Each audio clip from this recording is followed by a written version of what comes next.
Živjo, moje ime je Špela Setničar in danes bom interpretirala eno od svojih pesmi. Nima naslova.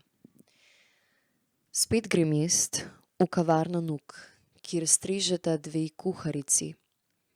Prva z baročnimi oblinami in druga v črni nelikani majici.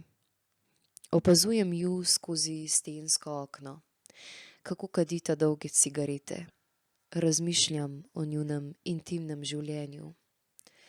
Še vedno mi ni do hrane, ne do tega, da bi jedla sama razpadle njoke v smetanovi omaki.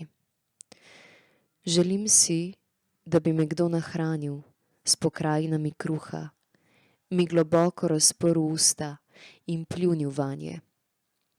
Še vedno sanjam o tvoji žlički. Obvisi nad mano kot pot do tvojega oprsja. In zdaj se trudim, da pozabim. Pogledam kuharici, naenkrat nezadržno blizu. Ne boš več jedla? Tiho rečem, hvala. To je vse.